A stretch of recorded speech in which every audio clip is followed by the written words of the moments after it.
रात को हाथ छुयो नहीं, नैनन के जल सो पग धोए।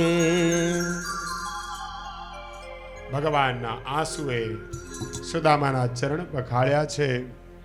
સુદામા દેવ ગરીબ છે, તપસ્વી છે, હંમેશા ઉઘાડા પગે ચાલે, એટલે એના પગમાં કાંટા વાગ્યા છે. મિત્ર, તું જોડા પહેરતો નથી? એટલે સુદામા કહે કે ના, આખો દિવસ જપ કરવાના હોય, જોડા પહેરે તો મંત્ર જાપ કેવી રીતે થાય? એક એક કાંટો ભગવાન કાઢે છે. એક કાંટો બહુ ઊંડો ખૂંચી ગયેલો. તે રૂકમણીજીને કહ્યું કે સોય લાવો. રૂકમણીજીને સોય લાવતા વિલંબ થયો. ભગવાને ચરણ પકડ્યો સુદામાનો અને પોતાના દાંતથી એના મુખમાંથી કાંટો કાઢે છે. વિચાર કરો, એ ગરીબ બ્રાહ્મણ છે, પરમાત્મા કોટી બ્રહ્માંડના નાયક છે, દ્વારકા નાથ છે. સુદામા દેવના ચરણમાં ઊંડો ખૂપી ગયેલો કાંટો પોતાના દાંતથી કાઢે છે. કાંટો તો સુદામા દેવના પગમાં છે, પણ ભગવાનના હૃદયમાં વાગે છે. દાંતથી કાંટો કાઢ્યો. જીવ ઈશ્વર સાથે પ્રેમ કરતા ભાન ભૂલે તો ઈશ્વર પણ ભૂલી જાય છે કે હું ઈશ્વર છું. સુદામા દેવની પૂજા કરી.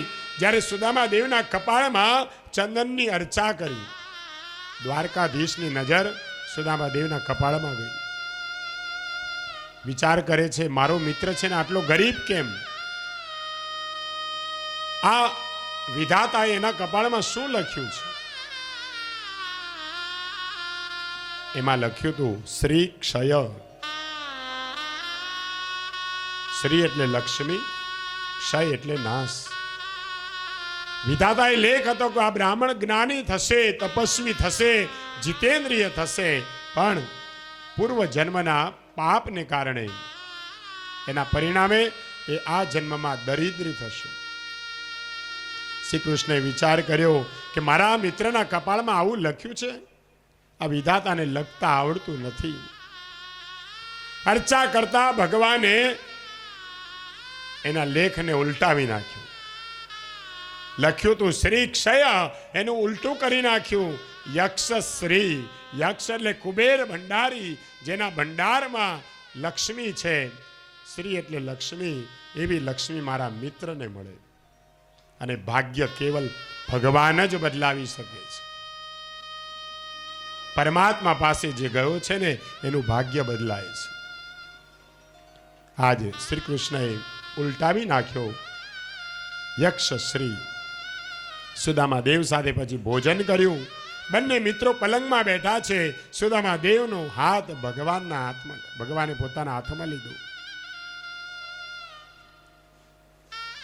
સ્નાન થયા પછી ભગવાને પેલી ફાટેલી પોતળી હતી ને, એ કીધું કે આ તમે મારું પીતાંબર પહેરો. સુદામા દેવને પીતાંબર પહેરાવ્યું છે. પછી રાત્રે બંને મિત્રોએ ખૂબ વાતો કરી.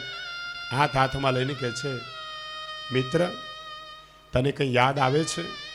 સુદામા કહેવે, હા મને બધું જ યાદ આવે છે. મને કંઈ ખબર પડી નહીં, મિત્ર તારું લગ્ન થયું કે નહીં? સુદામા દેવ જ્ઞાની ભક્ત છે, બહુ ઓછું બોલે, માથું હલાવે કેવલ કે હા લગ્ન થયું છે.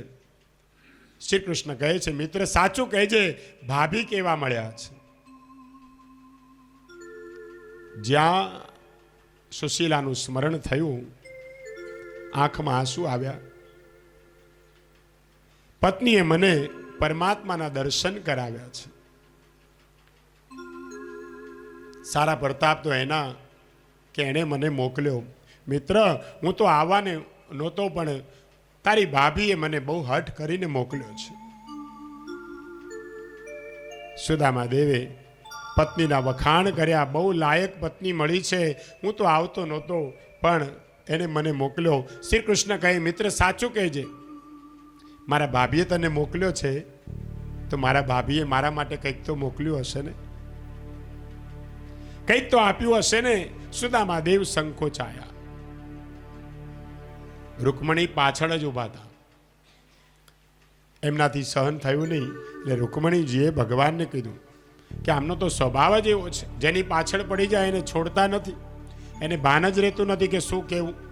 રૂકમણી કહે છે તમે આ શું કરો છો, તમને આ શોભે નહીં.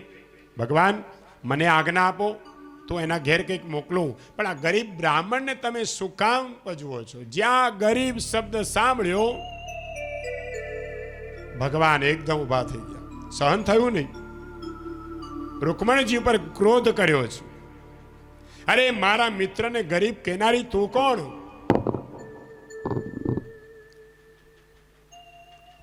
જ્યાં રૂકમણી વિચાર કરે કે આવું સ્વરૂપ તો ભગવાનનું ક્યારેય જોયું નથી. અમે બે મિત્રો પ્રેમથી વાતો કરીએ છીએ તો ડાપણ કરવા આવે છે, જા અહીંથી. રૂકમણીજી આશ્ચર્ય પામે કે હવે આ મિત્રને ઘરમાં રાખશે ને મને કાઢી મૂકશે કે શું? આવો મિત્ર પ્રેમ મેં ક્યારેય જોયો નથી. પણ મારી એક ભૂલ થઈ કે એમના મિત્રને મેં ગરીબ કીધો. કોટી બ્રહ્માંડનો નાયક દ્વારકાનાથ જેના ચરણ પખાળે એ કોઈ સાધારણ ન હોય. મારી ભૂલ થઈ અને એટલે જ એમને ખોટું લાગ્યું છે. ભગવાન તો સુદામા દેવની પાછળ પડ્યા. મિત્ર સાચું કે જે મારી ભાભીએ મારા માટે શું મોકલ્યું? મિત્ર પાસે માંગે છે જે મોકલ્યું એ મને આપ. સુદામા દેવના બગલમાં પેલી પોટલી છે પૌવાની, આપવાની હિંમત થઈ નહીં. પૌવા આપવાની હિંમત ન થઈ, દબાવી રાખ્યા કે જેવો આનો વૈભવ છે એ જોઈને રોજ 56 ભોગ આરોગનારો આ પૌવા શું આપું? કહે છે મિત્ર હું કઈ લાવ્યો નથી. બ્રાહ્મણ બહુ શરમાય છે, સંકોચ થાય છે. ભગવાને જોયું લાવ્યો છે પણ આપતો નથી, કંઈક દેખાય તો છે. કૃષ્ણે કહ્યું ચાલ મિત્ર હું તને મારો મહેલ બતાવું. જો આ દિવાલ પર રામાયણના બધા ચિત્રો, જો રામજી વનમાં જાય એ ચિત્ર. મિત્ર તું આંખ ઊંચી કરીને જોતો ખરા મારો મહેલ કેવો છે? સુદામા દેવ થોડી આંખ ઊંચી કરીને જોયું, ત્યાં ભગવાને પેલી પોટલી બગલમાંથી ખેંચી લીધી. જ્યાં ખેંચી, અરે મારા ભાભીએ મારા માટે પૌવા મોકલ્યા, તું મને આપતો નથી. કારણ કે છોડવાની જરૂર ન પડી. ચિથરામાં વટેલા પૂમા એકદમ બધા જમીન ઉપર બહાર વેરાયા અને એક નાનું બાળક જેમ નીચે વીણી વીણીને ખાવા લાગે એમ દ્વારકાનાથ બે હાથથી પૌવા ખાવા લાગ્યા. સુદામા દેવ સંકોચાયા. રૂકમણીજી ત્યાં જ ઊભા છે, જોવે છે કે આ શું? અને ભગવાન કહે છે મને બહુ ભૂખ લાગી છે, મને પૌવા બહુ ભાવે છે. રૂકમણી કહે હમણાં તો 56 ભોગ આરોગીને બેઠા છે અને આ કહે છે મને બહુ ભૂખ લાગી છે. રૂકમણીએ કહ્યું શું તમને ભૂખ્યા છો? ભગવાન કહે છે અરે તને શું વાત કરું, મારી માને જ્યારથી છોડીને આવ્યો છું ને ત્યારથી હું ભૂખ્યો જ છું. તું મને શું જમાડતી? મારી મા મને જમાડતી. મારી માને ખબર કે મને પૌવા બહુ ભાવે.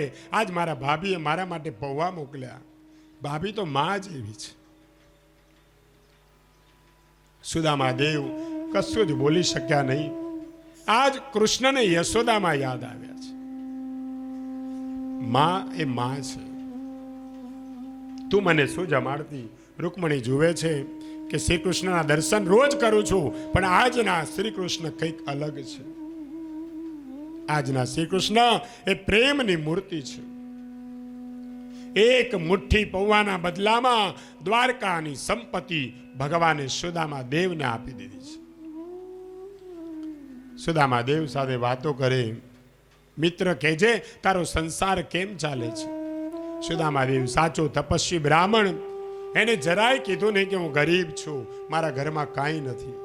સામેથી ભગવાન પૂછે છે તારો સંસાર કેમ ચાલે છે? બહુ આનંદમાં છે મિત્ર.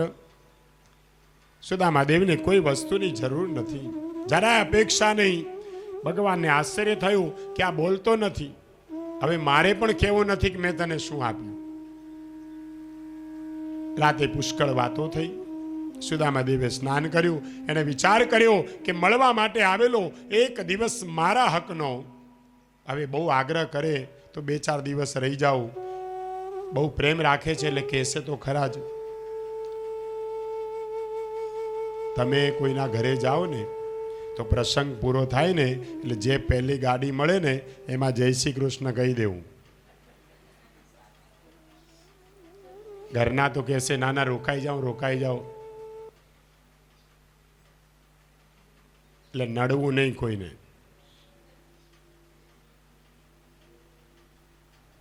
સુદામા દેવ કૃષ્ણને કહ્યું કે આજે મારી જવાની ઈચ્છા છે. શ્રી કૃષ્ણ કહે છે મિત્ર આજે જ જવું છે કે હા ભલે જાઓ. ત્યારે પ્રભુએ વિચાર્યું કે આજે જ જાય એ સારું છે. કારણ કે જ્યારથી સુદામા ગયા ને સુશીલાએ પાણી પણ પીધું નથી. સુશીલા બહુ દુઃખી થઈ છે કે મારા પતિને કંઈ થશે તો નહીં ને. શરીર સાવ દુર્બળ છે, ફાટેલી પોતળી પહેરી છે, ટાઢ તડકો બધું જ શરીરને અસર કરે. મારા પતિની તબિયત બગડશે તો એમ કેમ પાછા તો આવશે ને. સુશીલા આ વિચારમાં તન્મય થઈ છે કે જલ્દી જાય એમાં જ મજા છે. એટલે ભગવાને પણ કહ્યું ને કે તું રોકાઈ જા. સુદામા દેવ જવા તૈયાર થયા. આ બાજુ ભગવાન દ્વારકાનાથે બધી જ સંપત્તિ પોરબંદરમાં મોકલી. એટલે સુશીલાને ત્યાં મોકલી. સેવકો હાથ જોડીને કહે છે સુશીલાને તમે ખાઓ, આ તમારા માટે મોકલ્યું છે. તમારા બાળકને જમાડો, આ મહેલ આ બધું તમારું છે.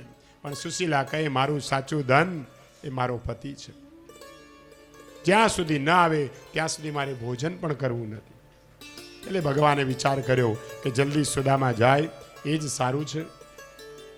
પ્રભુએ વિચાર કર્યો, મિત્રને મોકલ્યા છે.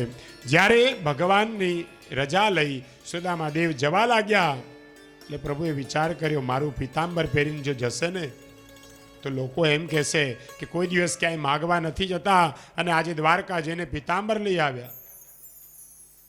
એનું અયાચિત વ્રત ભાંગી જશે. એટલે ભગવાન તો ક્યારેક જાણે નિષ્ઠુર હોય ને એવું વર્તન કરે. સુદામા દેવ જવા લાગ્યા એટલે કહ્યું મિત્ર ઉભો રહે. એટલે આ તારી ફાટેલી પેલી પોતળી રહી જઈ, આ પોતળી તું લઈ જા, તારે પહેરવી હોય તો પહેરી લેજે. ભગવાન સુદામા સમજી ગયા. એનો મતલબ એમ થયો કે મારું પીતાંબર છોડી દે અને તારી પોતળી પહેરીને પાછો જા. સુદામા દેવને જરાય સંકોચ નથી. પીતાંબર છોડ્યું, એની પોતાની પોતળી પાછી પહેરી અને સુદામા દેવ જવા નીકળ્યા છે. સુદામા દેવે વિચાર કર્યો કશું મળ્યું નહીં એનું દુઃખ નથી, પણ આટલું બધું માન મળ્યું ને એની ખુશી છે કે દ્વારકાનાથ મને કેટલું બધું માન આપ્યું. સુદામા દેવ જ્યારે જવા તૈયાર થયા ભગવાન શ્રી કૃષ્ણને દ્વાર સુધી પહોંચાડવા ગયા. કહે છે મિત્ર તું આવ્યો ને મને બહુ આનંદ થયો.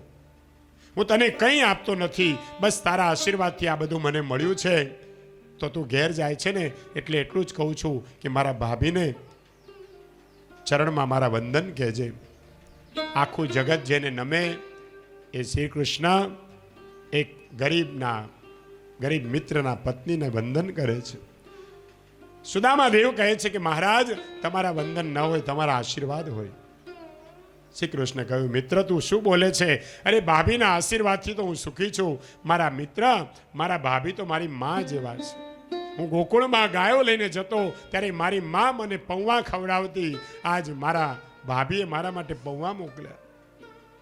ભાભી તો માં જેવી છે. એના ચરણમાં વંદન કહેજે. સુદામા દેવને ખાતરી થઈ કે જે લોકો શ્રી કૃષ્ણના વખાણ કરે છે બહુ ઓછા છે. અરે જન્મો જન્મ શ્રી કૃષ્ણ સાથે મારી મૈત્રી થાય, જન્મો જન્મ શ્રી કૃષ્ણની દાસ ભક્તિ મળે.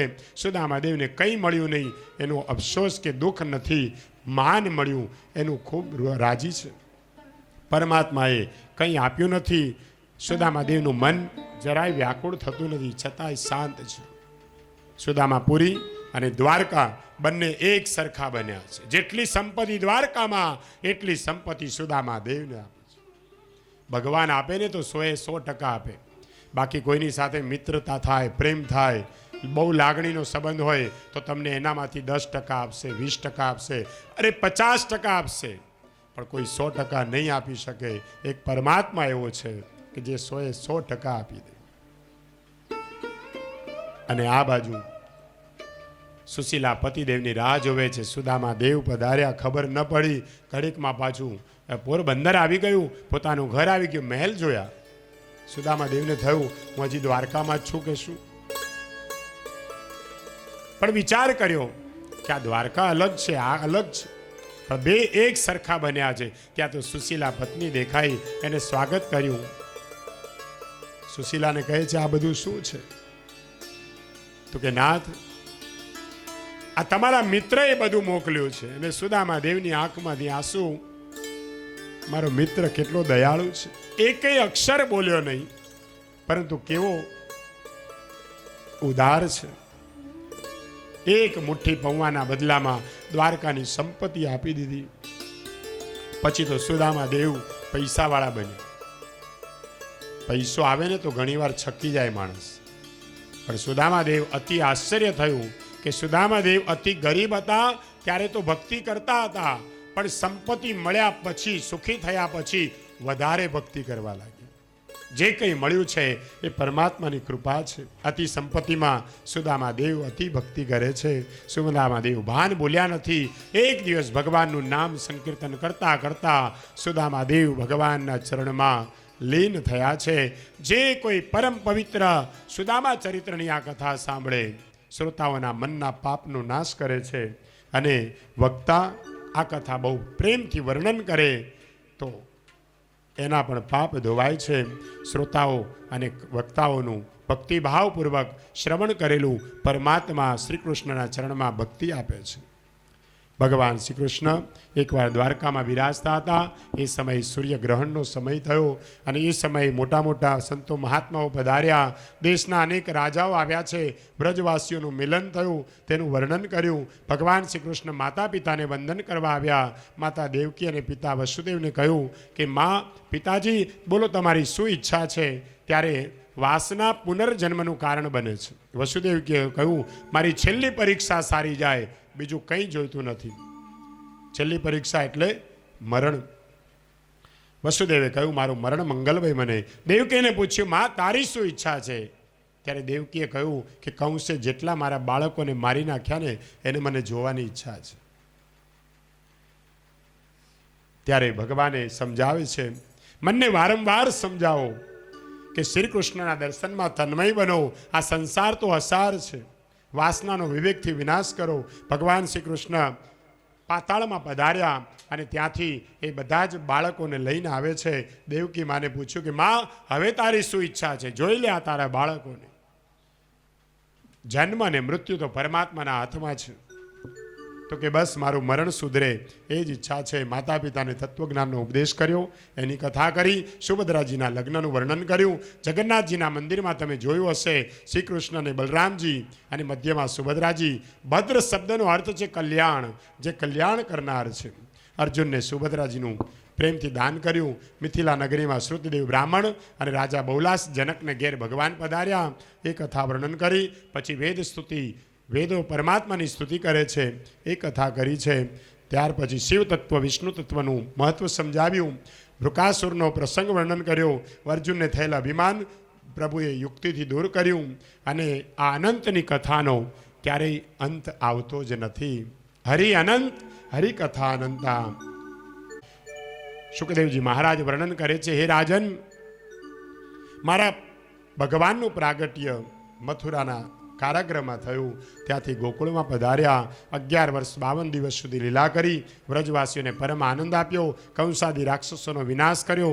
મથુરાધીશ થયા, દ્વારકાધીશ થયા. અનેક રાણીઓ સાથે લગ્ન કર્યું. ગૃહસ્થ ધર્મનો જગતને આદર્શ બતાવ્યો. કૌરવ પાંડવોના યુદ્ધનું નિમિત્ત કરી ભગવાને પૃથ્વીનો ભાર ઉધાર્યો. અને અર્જુન અને ઉદ્ધવને તત્વજ્ઞાનનો ઉપદેશ કરી ભગવાન પોતે સ્વયં શ્રી કૃષ્ણ ગોલોક ધામમાં પધાર્યા. દસમ સ્કંદની સમાપ્તિ કરી. શુકદેવ વસુદેવજી મહારાજ કહે છે પરીક્ષિત રાજાને કે જે માણસ આ કૃષ્ણ કથા ગંગામાં સ્નાન કરે એના મનનો મેલ ધોવાય છે. શ્રી કૃષ્ણનું પ્રેમ સ્વરૂપ બતાવ્યું, એકાદશ સ્કંદમાં શ્રી કૃષ્ણનું જ્ઞાન સ્વરૂપ બતાવ્યું, અને દસમ સ્કંદ એ નિરોધ લીલા, એકાદશ સ્કંદ એ મુક્તિ લીલા છે.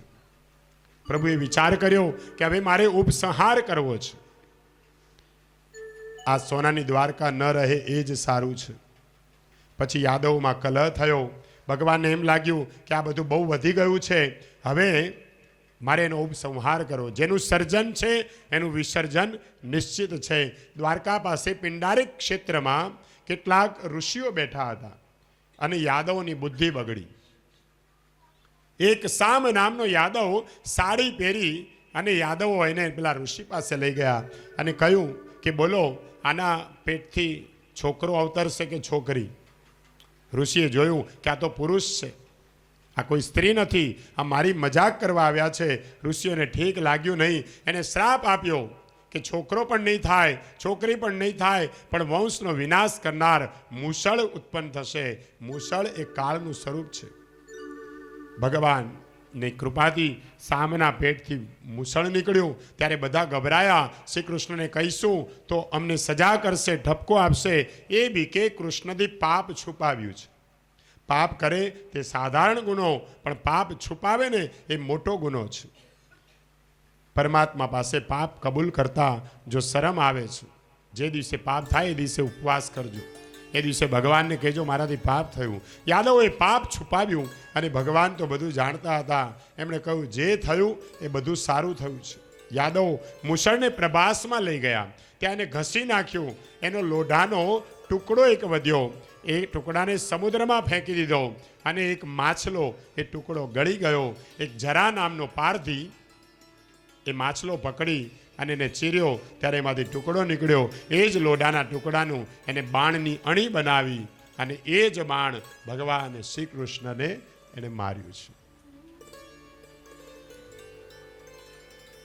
દસમ એકાદશ સ્કંદના બીજા અધ્યાયથી જ્ઞાન ભક્તિનો ઉપદેશ આપ્યો છે. એકવાર નારદજી દ્વારકામાં પધાર્યા. વસુદેવજીએ નારદજીને પ્રશ્ન કર્યો કે આ જીવનું કલ્યાણ થાય એવું કંઈક બતાવો. નારદજીએ કહ્યું રાજા જનકજીએ આવો જ પ્રશ્ન 9 યોગીઓને કર્યો હતો અને કવિ નામના યોગીરાજે ઉપદેશ આપ્યો હતો કે આ જીવાત્મા એ પરમાત્માનો અંશ છે. આ જીવ પરમાત્મામાંથી જ વિખૂટો પડ્યો અને એટલે જ દુઃખી થયો છે. જો એ પરમાત્માના શરણે જાય તો પાછા એના દુઃખનો અંત આવે. એક દિવસ એવો હતો કે આપણે બધા જ ભગવાનના ચરણમાં હતા અને ત્યાંથી જ અહીંયા આવ્યા છીએ. અહીંયા બધા પોતપોતાનો રોલ ભજવી પોતાનું કર્મ ઋણાનું બંધન સ્વીકારી અને પાછા પરમાત્માના ચરણે જઈએ છીએ. એટલે તો મૃત્યુ પછી કહીએ છીએ કે પાછા થયા. જ્યાંથી આવ્યા હતા ત્યાં પાછા ગયા. પરમાત્માનું શરણું જ સાચું છે.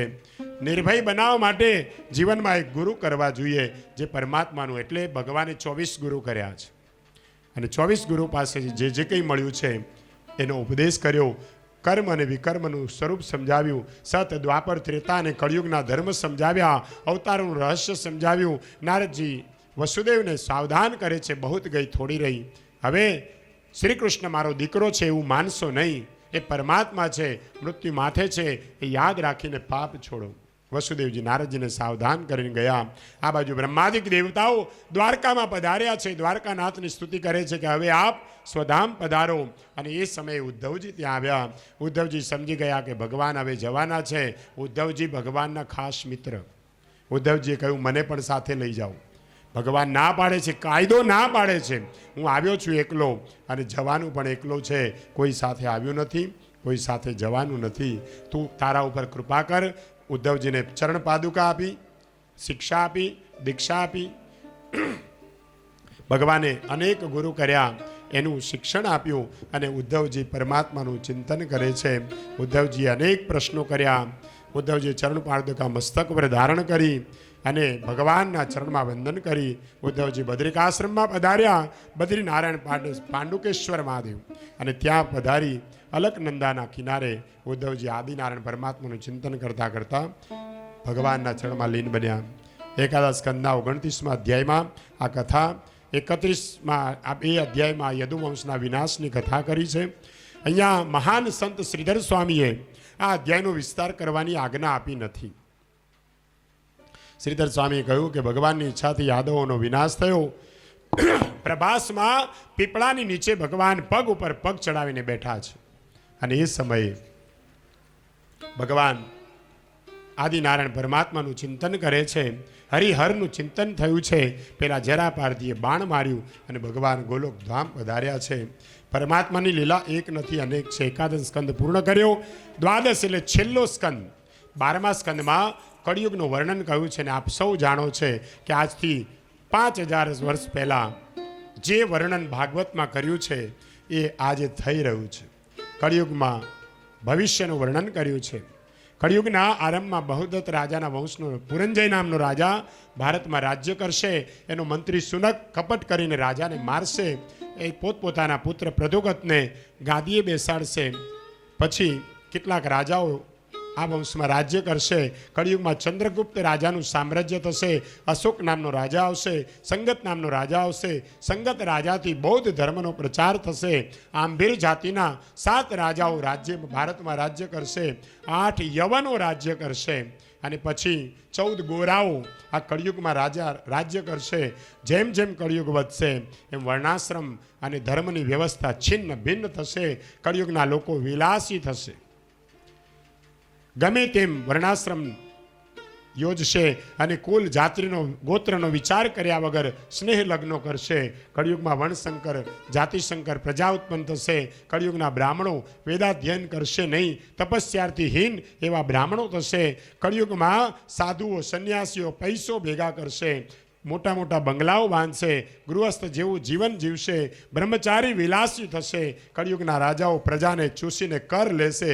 પ્રજાનું રક્ષણ કરશે નહીં, ભક્ષણ કરશે. આ બધું ભાગવતમાં લખ્યું છે અને જે અત્યારે થઈ રહ્યું છે. કળિયુગની સ્ત્રીઓ કપટ કરવામાં હોશિયાર થશે. જુઠ્ઠું બોલનારી થશે. અતિ કામી, કપટ કરવામાં હોશિયાર. કળિયુગમાં પૈસાના માટે 2 સગા ભાઈ ઝઘડો કરશે. કળિયુગમાં સંતાનો વૃદ્ધ માતા પિતાની સેવા કરશે નહીં. ઘરડા ઘરમાં મૂકી આવશે. ઘોર કળિયુગ જ્યારે આવશે ત્યારે ભગવાન વિષ્ણુયસ નામના બ્રાહ્મણના ઘેર કલ્કી નારાયણનું પ્રાગટ્ય કરશે. અને કલ્કી નારાયણ કળિયુગમાં સંહાર કરશે. અને કેટલાક વર્ષો પછી પાછો સતયુગનો આરંભ થશે. કળિયુગમાં દોષ અનેક છે પણ એક મોટામાં મોટો સદગુણ બતાવ્યો છે. સતયુગમાં ધ્યાન ધારણા બહુ કરવી પડતી ત્યારે સિદ્ધિ મળે. ત્રેતાયુગમાં યજ્ઞો કરવાથી સિદ્ધિ મળે. દ્વાપર યુગમાં વૈદિક અને તાંત્રિક વિદ્યા પૂજા કરનારને સિદ્ધિ મળે.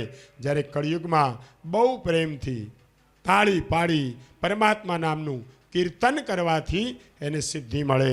કીર્તના દેવ કૃષ્ણસ્ય કલી પરમાત્માના નામથી ગભરાય છે.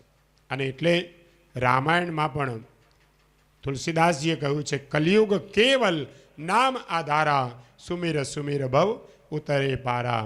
પછી કલી ભક્તિમાં સાધક બને છે. એને ત્રાસ આપતો નથી જે ભગવાનની ભક્તિ કરે છે. રાજાને સમાપ્તિમાં 4 પ્રકારના પ્રલયની કથા સંભળાવી કે સુખદેવજી મહારાજ સાવધાન કરે, હે રાજા પરીક્ષિત, હવે જવાનો સમય થયો છે.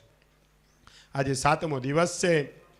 હું બેઠો છું ત્યાં સુધી તક્ષક નાગ આવશે નહીં. કદાચ આવશે અને મારી નજર પડશે તો એનું ઝેર પણ હું અમૃત બનાવી દઈશ. મેં બ્રહ્મજી દ્રષ્ટિ સ્થિત કરી છે. તારા મનમાં હજી કોઈ શંકા હોય તો તું મને કહે. જે કંઈ સાંભળવાની ઈચ્છા હોય તે મને કહે. પરીક્ષિત કહે છે, મહારાજ ગુરુદેવ, આપે બહુ કૃપા કરી. મારા બધા જ સંશયનો નાશ કર્યો છે. હવે મને કોઈ શંકા નથી. હવે મને મૃત્યુનો પણ ડર લાગતો નથી. જેની દ્રષ્ટિ દિવ્ય એની સૃષ્ટિ પણ દિવ્ય છે. આપે મને પરમાત્માના દર્શન કરાવ્યા છે. આપે મને નિર્ભય બનાવ્યો છે. હવે હું ભગવાનના ધામમાં જવાનો છું. સુખદેવજી મહારાજ કહે, રાજન, તું જેવું બોલે છે ને એવું મને દેખાય છે. તક્ષક નાગ તારા શરીરને દંશ આપશે. આત્મા તો અજર ને અમર છે. માટે મારું કામ પૂરું થયું. હવે મને રજા આપ. પરીક્ષિત મહારાજ વારંવાર વંદન કરે છે. આપ મહાન પુરુષ છો, આપને કોણ રજા આપી શકે? પરીક્ષિતે સુખદેવજી મહારાજની પૂજા કરી, સાષ્ટાંગ ચરણોમાં વંદન કર્યા. સુખદેવજીએ રાજાના માથે હાથ ફેરાવ્યો. આ જીવનું કલ્યાણ થાય. સુખદેવજીનો વરદ હસ્ત જ્યાં માથે આવ્યો એ જ ક્ષણે ભગવાન શંખ ચક્ર ગદા પદ્મ ધારણ કરનાર બોલીએ શ્રી દ્વારિકાધીશ કી જય. ચતુર્ભુજ નારાયણના દર્શન થયા છે. ધન્ય છે પરીક્ષિતને, ધન્ય છે ભાગવત કથાને કે પરીક્ષિતના મૃત્યુ પહેલા જ ભગવાનના દર્શન થયા. હવે મને લાગે છે કે હવે મારે પરમાત્માના ધામમાં જવાનું છે. અતિ સુંદર કથા કરી આપે. વ્યાસ નારાયણ સુખદેવજીને આ કથા સાંભળી અને સુખદેવજી જ્યારે કથા પરીક્ષિતને સંભળાવી ત્યારે વ્યાસ નારાયણને પણ બહુ આનંદ થયો કે મારો દીકરો મારા કરતાં પણ અતિ મધુર કથા કરે છે. નૈમિષારણ્યમાં સોનકાદિ ઋષિઓ કથા સાંભળે છે. મારા સદગુરુ સુખદેવજી મહારાજ કોણ માન આપે, કોણ વંદન કરે એ તરફ મહારાજનું ધ્યાન નથી. સુખદેવજી મહારાજની બ્રહ્માકાર વૃત્તિ ખૂબ સિદ્ધ થયેલી. પછી સુખદેવજી મહારાજ ક્યાં ગયા કોઈને ખબર પડી નહીં. કેવી રીતે ગયા એ પણ ખબર ન પડી. સુખદેવજી મહારાજનો જય જયકાર કર્યો. બોલીએ શ્રી સુખદેવજી મહારાજ કી જય. પરીક્ષિત રાજા સમાપ્તિમાં ગંગામાના દર્શન કરી, ગંગામાં સ્નાન કર્યું. ગંગા કિનારે પવિત્ર દરબાસનમાં વિરાજ્યા. શુદ્ધજી વર્ણન કરે છે, હું ત્યાં જ બેઠો હતો અને મેં મારી સગી આંખે જોયું. રાજાના શરીરમાંથી એક દિવ્ય પુરુષ બહાર નીકળ્યો, દિવ્ય તેજ નીકળ્યું, વ્યાપક બ્રહ્મ સ્વરૂપમાં લીન થયું. અને ત્યાર પછી તક્ષક નાગ આવી કેવલ શરીરને દંશ માર્યો છે. શરીર ધક ધક ધક બળવા લાગ્યું છે. અને એ સમયે દેવતાઓએ પુષ્પવૃષ્ટિ કરી. પરીક્ષિતને મોક્ષ મળ્યો. ભાગવત સપ્તાહને ધન્ય છે, ધન્ય છે સુખદેવજી મહારાજને, ધન્ય છે પરીક્ષિતને કે કાળ તક્ષક કરડતા પહેલા જ પ્રભુના ધામમાં ગયો. પરીક્ષિત રાજાને સદગતિ મળી. ગંગા કિનારે મારા સદગુરુ દેવ સુખદેવજી મેના મુખથી જે કથા સાંભળી યથામિતિ એ જ કથા આપને સંભળાવી. આ કથામાં જે દિવ્ય તત્વો એ બધા જ સદગુરુદેવનો પ્રસાદ છે. કથામાં કોઈ દોષ હશે એ મારા છે. કથામાં ઘણા પ્રમાદ થયા હોય, ઘણીવાર ન બોલવાના કોઈ વાક્ય બોલાઈ ગયા હોય, આ બધા જ દોષ એ મારા છે. હું આપ સર્વના ચરણમાં વંદન કરું છું. સુતજી દીન બની વારંવાર સોનકાદિક ઋષિઓના ચરણમાં પણ વંદન કરી ક્ષમા માગે. સંતો કોઈ દિવસ સત્કર્મની સમાપ્તિ કરતા નથી, કોઈ દિવસ સત્કર્મની પૂર્ણાહુતિ થતી નથી, કેવલ વિરામ પામે છે. જ્યાં સુધી આ શરીર છે, આ શરીરની સમાપ્તિ એ જ દિવસે કર્મની સમાપ્તિ. ત્યાં સુધી સત્કર્મ હંમેશા કરતા રહેજો. જીવનમાં છેલ્લા શ્વાસ સુધી પરમાત્માના નામનું કીર્તન કરો. છેલ્લા શ્વાસ સુધી આ શરીરને પરોપકારમાં ઘસાવો. પરમાત્માની પરિપૂર્ણ કૃપાથી આપણો આ જ્ઞાન યજ્ઞ 7 દિવસનો અહીંયા પરિપૂર્ણ થયો છે. અને કદાચ આપણામાં ક્યારેક કામ, ક્રોધ, લોભ, મોહ, મદ, મત્સર, માયા વિકાર આવે તો એ વિકારને કારણે 16 આની આ યજ્ઞ સફળ થતો નથી. તો આપણી કરેલી ભૂલ આપણે ભગવાન પાસે ક્ષમા માગવાની, પરમાત્માના ચરણમાં વંદન કરી. જ્ઞાન યજ્ઞમાં વક્તા પાપ કરે, શ્રોતા પાપ કરે, એનાથી આ યજ્ઞ સફળ ન થાય. એટલે સુતજીએ એવી આજ્ઞા કરી છે કે કથા સાંભળ્યા પછી જે કોઈ પ્રાયશ્ચિત કરે છે ઈષ્ટદેવના કૃપાથી એની કથા સફળ જાય છે. આપણે પણ પ્રાયશ્ચિત સ્વરૂપે 3 વખત બધાએ હાથ ઊંચા કરી હરે નમઃ આ મંત્રનો જાપ મોટા અવાજે કરીશું. પરમાત્મા આપણા દરેકના પાપ દોષ બધું જ નષ્ટ કરે અને આપણી આ કથા, આપણી કરેલી ભક્તિ એ ભગવાન સ્વીકાર કરે. એ જ ભાવ સાથે દરેક જણાએ 3 વખત હરે નમઃનો જાપ મોટા અવાજે આપણે કરીશું. જાણતા અજાણતા જે કંઈ પાપ થયું હશે એ પરમાત્મા કૃપા કરી અને પાપની ક્ષમા આપે. જ્ઞાન યજ્ઞ પરિપૂર્ણ થાય અને પરમાત્મા શ્રી કૃષ્ણ સૌને સદબુદ્ધિ આપે, સૌનું કલ્યાણ કરે. બાલકૃષ્ણલાલના ચરણમાં વંદન કરતા 3 વખત આવો હરે નમઃનો ઉચ્ચાર કરી હરે નમઃ હરે નમઃ હરે નમઃ નમઃ હરયે નમઃ. હરયે નમઃ. ભગવાન શ્રી કૃષ્ણના ચરણમાં વંદન કરતા 7 દિવસનો આ જ્ઞાન યજ્ઞ અહીંયા પરિપૂર્ણ થયો. સત્કર્મની કોઈ દિવસ પૂર્ણાવતિ થતી નથી, કેવલ વિરામ પામે છે. એક સત્કર્મ પૂરું થાય એટલે બીજું શરૂ કરી દેજો. પરમાત્માની કૃપા હોય તો કથા કરી શકાય, કથા સાંભળી શકાય, આવું આયોજન કરી શકાય.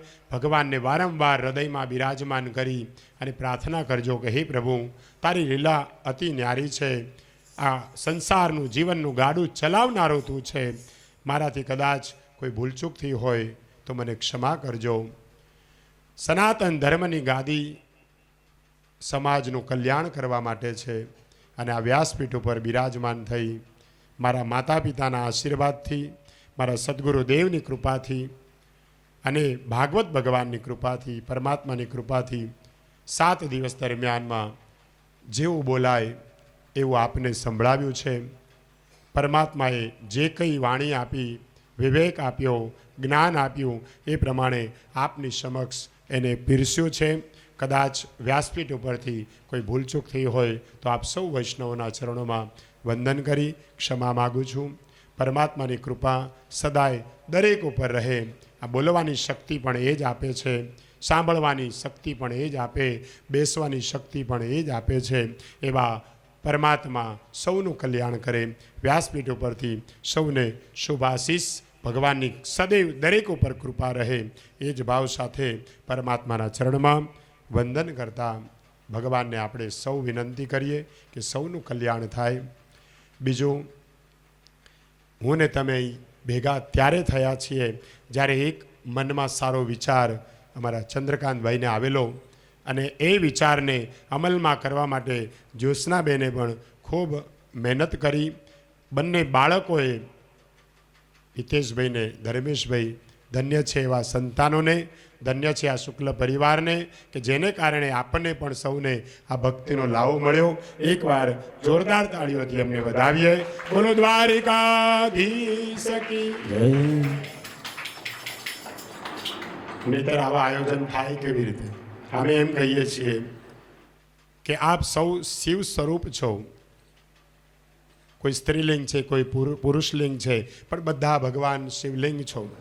બધા શિવ સ્વરૂપ છો. કથા સાંભળે, કથા કરે, દેવનું સ્વરૂપ છે. જ્યારે કથાનું આયોજન કરે ને એ તો મહાદેવનું સ્વરૂપ છે. સાક્ષાત મહાદેવ સૌની રક્ષા કરે. બ્રાહ્મણ પરિવાર ઉપર મહાદેવજીની હંમેશા કૃપા થાય અને કનૈયાની કૃપા હંમેશા થાય. એવા આશીર્વાદ સાથે આ કથાને વિરામ આપીએ છીએ. પરમાત્માની કૃપા સદાય રહે. બીજું, મોર પીછે રળિયામણા હોય.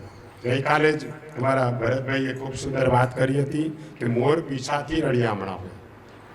વક્તાને, શ્રોતાઓ યોગ્ય હોય ને તો કથા કરવાની મજા આવે. એટલે આપ સૌની અંદર બિરાજેલા એ પરમાત્મા, આપ દૂર દૂરથી પધાર્યા છો. એ બધાએ તન તોડ મહેનત કરી, કેટલી બધી સમયની, પૈસાની, દરેકનો ભોગ આપી અને આપ અહીંયા બિરાજમાન થયા છો. આપ સૌના ચરણમાં વંદન છે. એટલે બધા જ વૈષ્ણવ માટે જોરદાર તાળીઓથી વધાવીએ. ભગવાન શક્તિ અને ભક્તિ આપે અને હંમેશા આવી કથાઓ થતી રહે અને પુણ્ય કરતા રહીએ.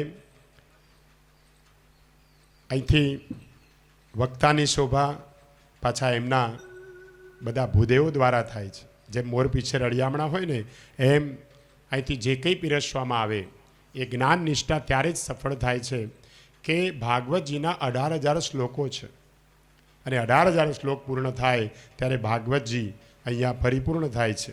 એ શ્લોકોને પરિપૂર્ણ કરવા માટે અહીંયા પુરાણ લઈ અને એક ભૂદેવને બિરાજમાન કરવા પડે.